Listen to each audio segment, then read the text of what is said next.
Je t'ai découvert à Radio-Canada. OK, oui. Ouais. Je t'ai découvert à Radio-Canada.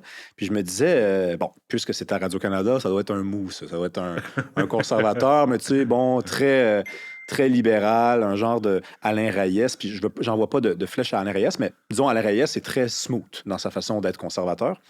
Et à un moment donné, j'ai commencé à t'entendre, tu sais, faire des jokes, passer des commentaires, disons, clairement dirigé vers le wokisme. Tu étais exaspéré de certains débats. Oui, Des fois, tu avais l'air en ondes un peu exaspéré oui, de devoir oui. traiter. Et soudainement, tu as disparu de Radio-Canada.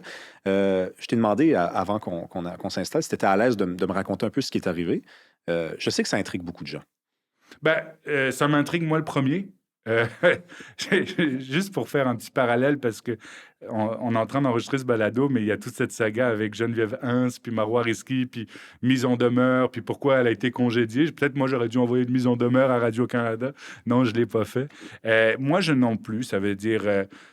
on m'a appelé, pour être tout à fait franc, on m'a appelé au téléphone, on m'a envoyé un email en disant est-ce que tu es libre pour une conversation téléphonique? J'ai dit oui, puis on m'a appelé au téléphone, puis on m'a dit, et se remettre en contexte, ça faisait 2 ans et plus que j'étais à Radio-Canada, presque 3. J'avais participé à la création d'une nouvelle émission avec Zone Info. C'est-à-dire j'ai même fait les pilotes avant même que cette émission vienne. C'est-à-dire on a construit, j'ai fait partie un tout petit peu du développement de cette émission. Tu sais, au début, on me disait soit debout, soit assis. On a changé. Tu sais.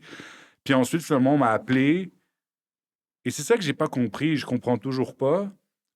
Un, c'était juste avant une élection fédérale, c'est-à-dire Justin Trudeau avait déjà démissionné. On savait qu'il y avait une élection fédérale qui arrivait et Trump était président. Trump, tout le côté des tarifs commençait à sortir.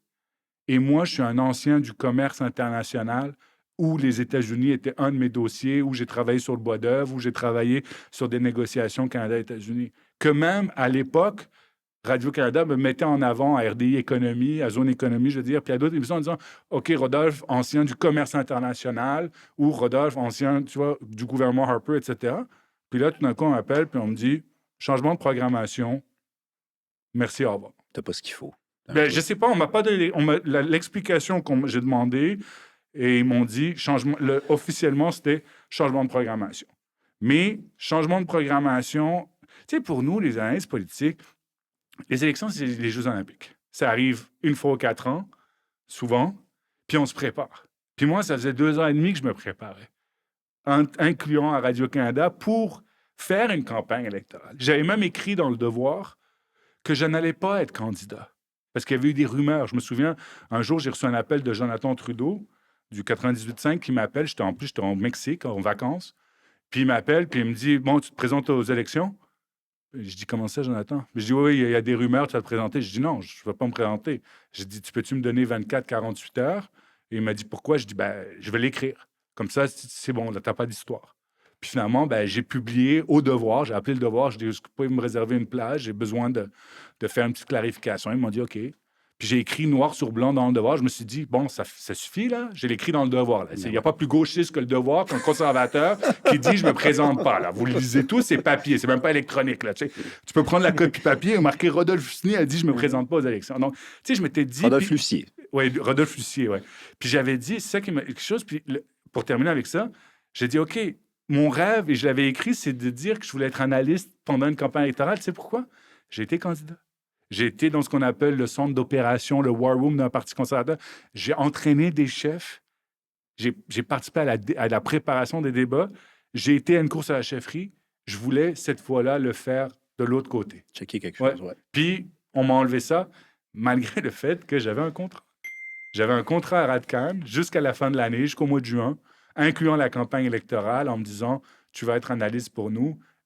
Puis j'ai vécu des bons moments à Radio-Can. Honnêtement, je vais le dire, là, il y a un moment que je vais m'en souvenir toute ma vie parce que je venais d'arriver en studio et Brian Mulroney, la nouvelle, il décède. La nouvelle sort. Et je suis comme, tu sais, on ne sait pas, tu sais, il faut changer la programmation, il faut... Bien sûr. On passe en émission spéciale, puis moi, j'étais là. Puis ils m'ont dit, Rodolphe, est-ce que tu peux parler de Brian Mulroney? J'ai dit, ben oui. Puis honnêtement, je pense que j'ai fait 25 minutes en ondes. Le temps que, tu sais, je connais son histoire, je connais sa famille, je connais, Mhm. tu sais, ça a été chef d'un parti. Moi, je l'ai rencontré personnellement, Brian Mulroney, à plusieurs reprises. Quand j'ai commencé en politique, la première personne que j'ai rencontrée, que je suis allé luncher en one-on-one, comme on dit, c'est avec Brian Mulroney. Il m'a donné 1 heure et demie de son temps. Wow. Parce que j'ai dit, je suis un jeune, je vais aller en politique.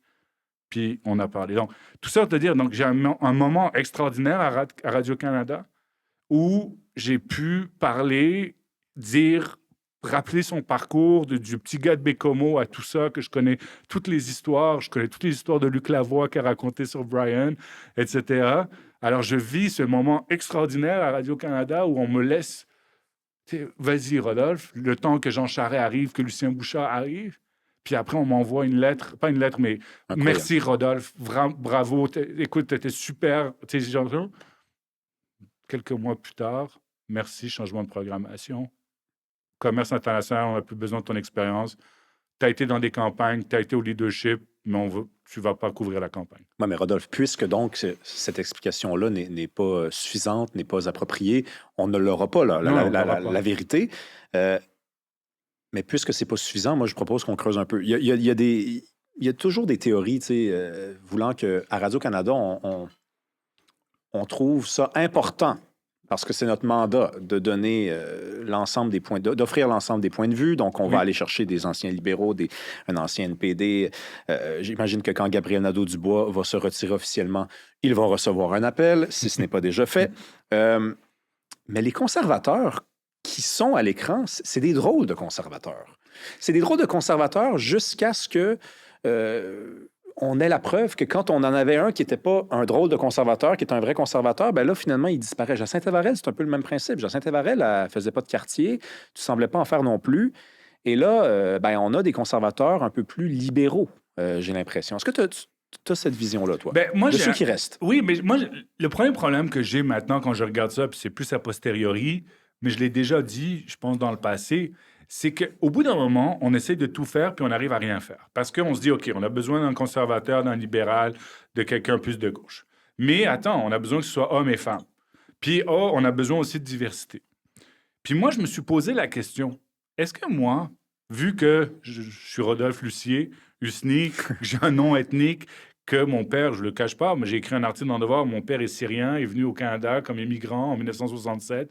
Je suis le fils d'un immigrant. Est-ce que je suis considéré, moi, comme ethnique? Je ne sais pas. Est-ce que moi, je coche, tu sais, les fameux EDI, là? Ben, J'ai jamais fait un formulaire. Probablement. Je ne sais pas. Je ne sais pas. Moi, je me considère blanc. Il y en a qui me disent que je suis un peu... je suis pas exactement blanc. Je ne le sais pas. Et alors, c'est pour ça que je me dis, est-ce que moi, à Radcan, il me disait, OK, lui, il est conservateur, puis il y a un nom ethnique, je coche 2 cases?